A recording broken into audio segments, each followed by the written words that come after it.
organizers. I am happy to be here because I just told myself at least accept one invitation in 2022. I'm a very busy person, so I really don't go to events like this and stuff like that. Because I am not only a lawyer, I'm a psychotherapist, I'm an author, so many things. I call myself a Jacqueline of several trades, right? And I'm also into, all kinds of business, even buy and sell. So I'm a single mother of 3 boys, so I don't have time for, what I would call gimmicks. I used to be on social media a lot, but I'm not there anymore. I'm there for a very strategic reason. So I was even surprised when I got this invitation. But then I prayed and I said, okay, just go for one. And then seeing that it's very, it's a good thing, it's impacting people. I want to appreciate the young man who just left here and say, don't give up. Your business idea is it's something that we need, because sometimes I'm a mother, right? We work with people and then when they come today, they don't come tomorrow. You don't know who to reach out to and all of that. So it will be a very good thing to build it up on all areas. So I think the jury were not hard on you. They were actually helpful. So I want to encourage you. And I also want to say, felicitations, Dora. I was very impressed. And the other lady from Samba, I think, yeah, I like to see that women who, we don't want to sit at home, we don't want to be like our grandmothers and stuff like that. Okay, ignorance of the law is no excuse. And although we lawyers like people to come to us in chamber, so you pay the money and all of that, it's also good to share knowledge, right? Yeah. So I learned from people, so I'm also happy to share. I was asked about, I will talk in French later, don't worry, je suis bilingue. Is it me or Cameroon that is bilingual? Neither. Le Cameroun est bilingue, mais pas les Camerounais. But I'm an exception. I was born and bred in Douala, although I'm from Fontaine, so that is it. Okay, illegal practices in businesses. I like doing straight because before being called to the bar, I learned that it is not how much you talk, so I don't do those gymnastics. People who know me, I just do my thing, and I go. And that works for me. So illegal practices in businesses. I looked at 5 things that businesses cannot do or are not supposed to do. Because as she said, if you do them and then you find yourself in court, well, that is when you will know. I like to say you see amber. Because you will spend money, you will spend time, and then you're going to lose. And I don't think we do business with the intention of losing. And yet, business is not easy. The CEO can tell, everybody can tell you, even me, I can tell you. I need sleep where I am right now, but what do you have to do? I do a lot of things, but sometimes I'm like, well, what else? We have to hustle. I call it like that. I call myself a hustler, actually. Yeah, that's better than saying I'm a lawyer and all of that. Okay, so the first thing you don't want to do is not being fully registered. I heard they were asking people, are you fully registered? This is something that, it's like you want to get married and then you don't want to go and sign in the council, you don't want the marriage certificate. What are you, because when you would need something, for example, if your spouse dies or if your partner, and then you don't have a marriage, where are you going to?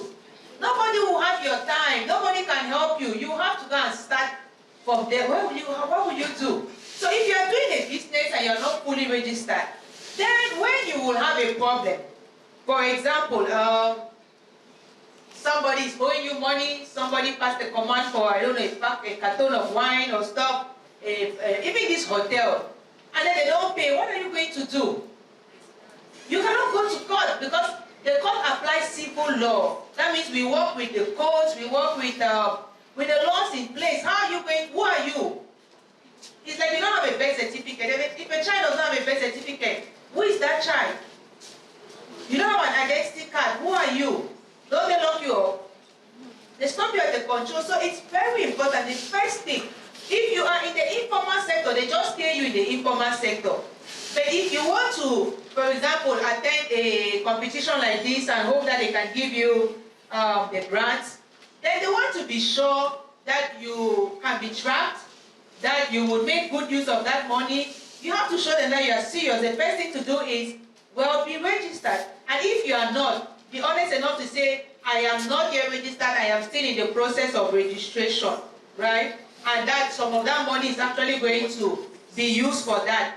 And then, well, they might think that it is worth investing in your project.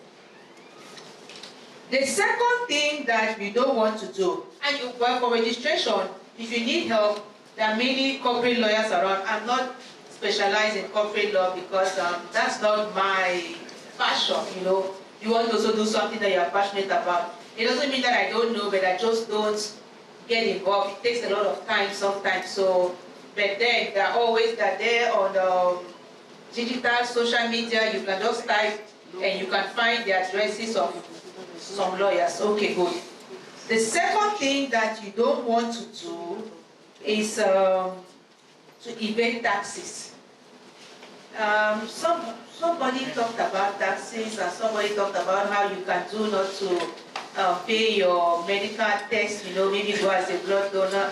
So those are those kind of things, you know, when we look for shortcuts like that. But when you look for shortcuts with your taxes, which is something that many people do, yes, I've also done that kind of a thing. The thing is that when they come to do what they call in French redressement, the amount they will give you to pay, that's when you see another number. And they may give you an amount that is so exorbitant, but you have to pay. You must pay. If you don't pay, they are going to lock your business. So what are you going to do if you cannot do that business? So I don't know how people who do this kind of big business. Unfortunately, I do what we call digital business or virtual business or intellectual business. So it is sometimes difficult to, you know, maybe know my margin and know all of those things. And so you just kind of trust what I tell you, okay? And then we lawyers, we have a special regime also because they just want to encourage us to even be paying those taxes. If not, many lawyers will just, well, I didn't have no client this month, how would you know? Stuff like that. So, but it's good. Go and find out what regime applies to you, if you have tax breaks, and all of those things. If not, you are going to get yourself into trouble. The third thing you don't want to do is not registering your employees with the National Social Insurance Fund. In Cameroon, the labor law says at least one, depending on the size of your company. So some people, they will go and register only the secretary. And then they will take other people and say temporary, renewable 2 times, and then they send you back, and then after they call you again, stuff like that. I also think it's not fair to do that. So it's good. Maybe it's good to take 2 full-time clients, you know, if you need them a lot, register them, and then with the other ones, well, you know, be doing what people do. Sometimes I do a lot of things on my own just because I don't want to take somebody to work with me and I'm not able to keep them full-time, register them and all of that. Unless they come in as volunteers from my association, and even my volunteers. Look, there are people who work with me as volunteers and they brag because I pay them 70K a month. Not other volunteers, you don't even have 10. And if I cannot do that, I don't take volunteers, I do everything on my own. Just for my, I don't know what I'm going to say, my conscience kind of, yeah, okay. The next thing I looked at was illegal environmental practices. There was a young man who was, I think it was charcoal, it was something, recycling and stuff like that. I don't know how healthy even the whole process is. You know, maybe he had a warehouse or he had something. I don't know those things, but I'm just wondering, is that even allowed by the law? Can you do that kind of thing? And is the whole place safe and all of that? We have to think about those things. Because the day they will come down, you know, to check your, what we call it, business premises and all of those things, they might actually, you know, give you a fine and all of that because they will say, no, you do not have to. I've seen sometimes they have cracked down on people who are doing wine in, you know, unhealthy spaces, and then people were doing banta, people were doing all of those things. Even people were putting water in sachets to sell. But if your environmental practices are illegal, they don't meet with those standards and all of that, you can run into trouble. Even cyberspace, which is a big thing I want to look at. Cyberspace malpractices and data theft, you just want to be very careful before you set out on any business venture. Because you might get into trouble, and only the amount of money you will spend to get yourself out of any legal impasse will be worth so much. I didn't see Dr. Pomarigat. Okay, so you want to be very careful that you are completely covered. So in a nutshell, that is what I put together.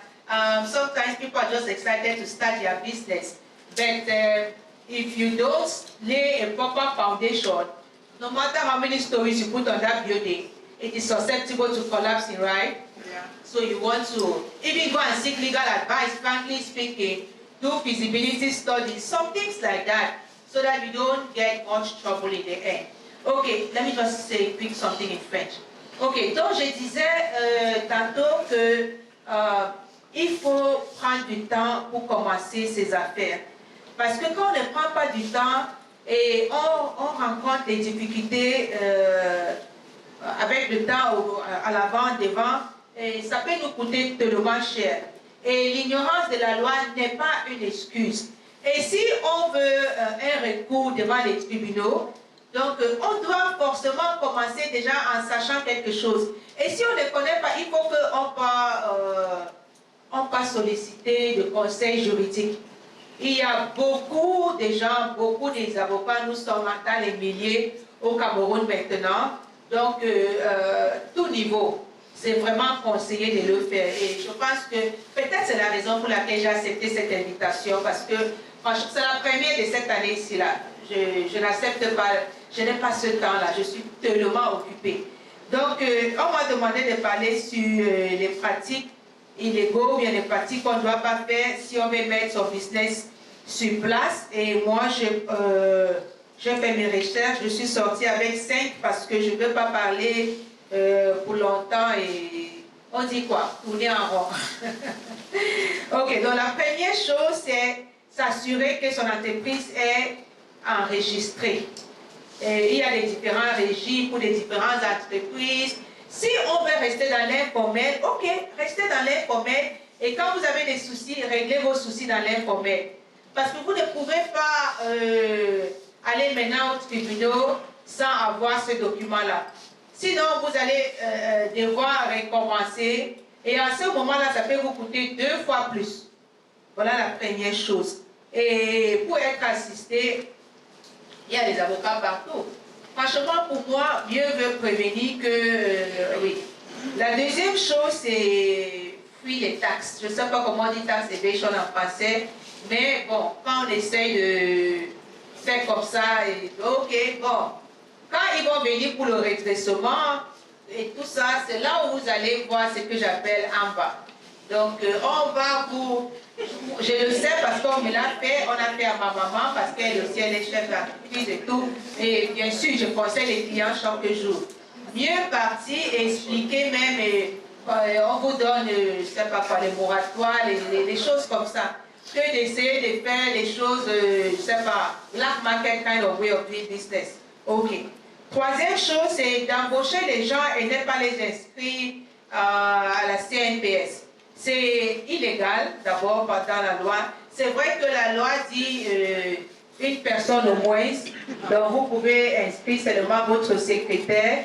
Mais bon, il y a aussi les gens qui peuvent prouver qu'ils ont travaillé avec vous depuis des années. Vous faites à chaque 6 mois, on renvoie après, on rappelle. Et puis, on peut dire que c'était un contrat oral. Ce n'était pas écrit. Et la personne peut prouver. Et non seulement ça, le temps qu'on aura perdu et tout ça, ça vaut la peine d'être réglé. La 4e chose, c'est les pratiques environnementales, comment on dit ça? Environnementales, je ne sais pas. Il faut s'assurer qu'on a vraiment pris tout ça en considération, surtout en fonction de la nature de votre activité. Il y a un jeune homme ici, il travaille avec des produits recyclés, tout ça là. Je pense même que quelqu'un, c'est vous, monsieur, qui lui a demandé s'il avait les masques et tout ça. All those things matter, parce que sinon, quand il y aura une visite de, je ne sais pas quel ministère ça s'occupe de toutes ces choses-là, vous allez avoir des amendes et ça va affecter votre entreprise, quoi. La cinquième chose, c'est la cybercriminalité. Et oui, je peux dire la cybercriminalité. Quelqu'un a dit, je pense que c'est lourd, on ne peut pas en passer le virtuel et tout ça là. Donc c'est très important s'assurer que son site web est protégé et que, on appelle ça en anglais plagiarisé. N'utilisez pas les logos des gens, même si ils ont déjà un enregistrement ORPI, tout ça, ça ne change rien. N'utilisez pas, demandez la permission avant d'utiliser quelque chose que vous avez vu sur un site. Il y a ce qu'on appelle en anglais copyright. Vous ne savez pas qu'il y a le copyright même sur sa photo. Je pense qu'on envoie les messages beaucoup ces jours-ci là. On nous rappelle des amendes qu'on encourt si on fait ce genre de violations-là. Donc voilà ce que moi je voulais partager avec vous et je vous encourage tous les entrepreneurs qui sont en train de pitcher leurs idées aujourd'hui. On mélange tout au Cameroun, n'est-ce pas? Et si vous ne gagnez pas cet argent-là, vous gagnez au moins la connaissance et le network et je pense déjà que c'est une bonne chose. Merci beaucoup. Merci beaucoup, Maître Michel. J'espère qu'on a vraiment compris. On ne peut pas fuir la loi au Cameroun, c'est impossible. Parce qu'on va toujours vous attraper. Il n'y a rien à faire, il faut être réglo, c'est important. Well, do you have questions for the legal practitioner? Des questions pour Maître Marie-Angèle? Good afternoon once more. I'm Marie Maxime. I'm the founder of Practia. We help use the parents find reliable teachers for home lessons for their children. I have 3 questions. I'm going to start with the first. My first question is asking if a verbal contract counts, because sometimes we don't work in a B2B space, more of maybe customer-centric companies, and sometimes we need contracts, but it's not really feasible to implement contract with maybe with 10,000 parents or 20,000 parents. So does verbal contracts count in court? Yeah, that's the first question. And the second question I would like to ask is, what do we do if we are working in a domain that is not legally bounded? There are no rules for the domain yet. For example, we have fintech in Cameroon. There are some companies that face a lot of problems because there are not yet laws that are governing how to operate in that domain.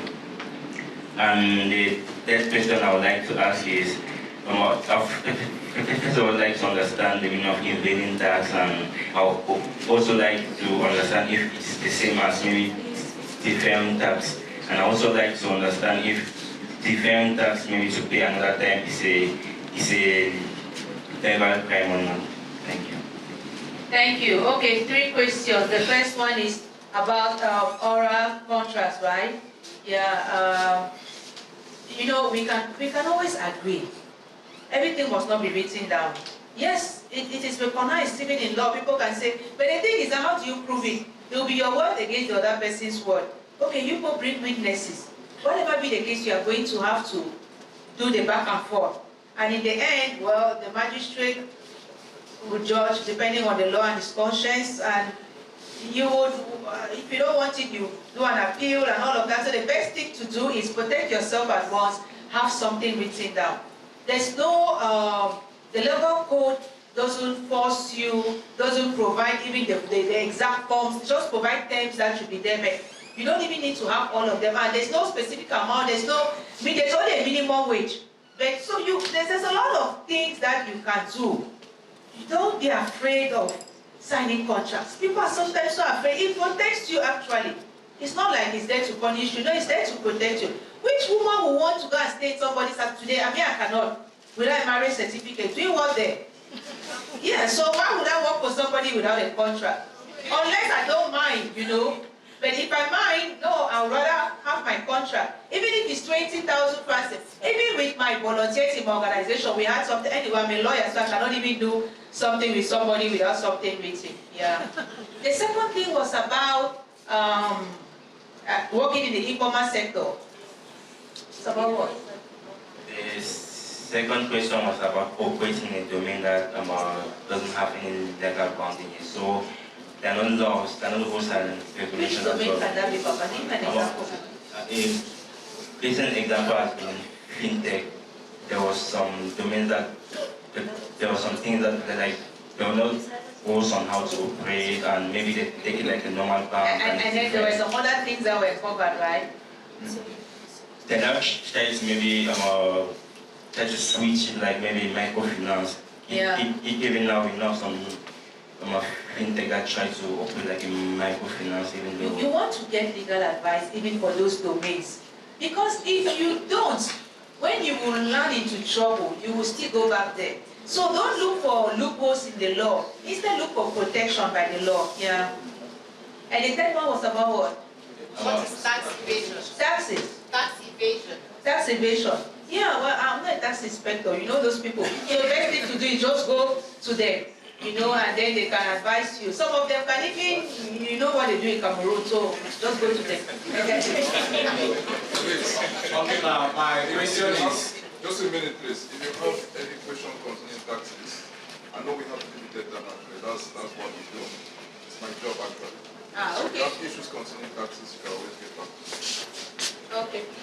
That's why we always have a B2B session with the shirlma show, after all these pitches and the presentations, we have B2B during brunch where you get to meet all these experts and you exchange and you learn more.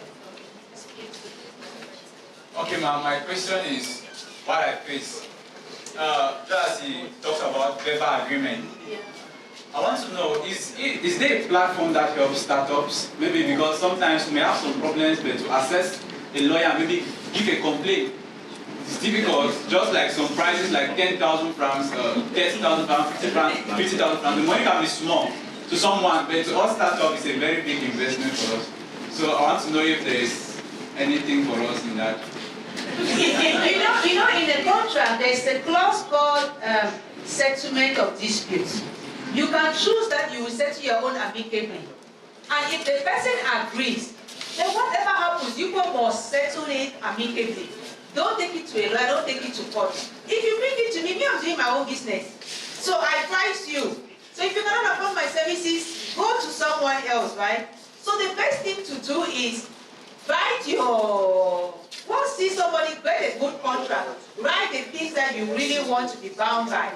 If the other person signs, then it means that, but if you say it was a verbal agreement, then you have a problem with the verbal agreement and you want to come to a lawyer to help you out. But how is the lawyer concerned by that verbal agreement? The lawyer is doing their own business. So you just have to. I'm talking in terms, it's good to access. Let me say we have the verbal agreement already. And I'm talking in terms of like 30,000 francs, 3,000 francs for a payment. Yeah. So how do we, who do we get now to table the problem that this is what we're having, this client has refused to pay this small amount of money? What can I tell you about for what me myself I do now? I'm just going to say, no, I cannot help you with this. That problem is too small. Go and solve it amicably. Thank you very much, Barrister Marie-Angèle. Merci beaucoup.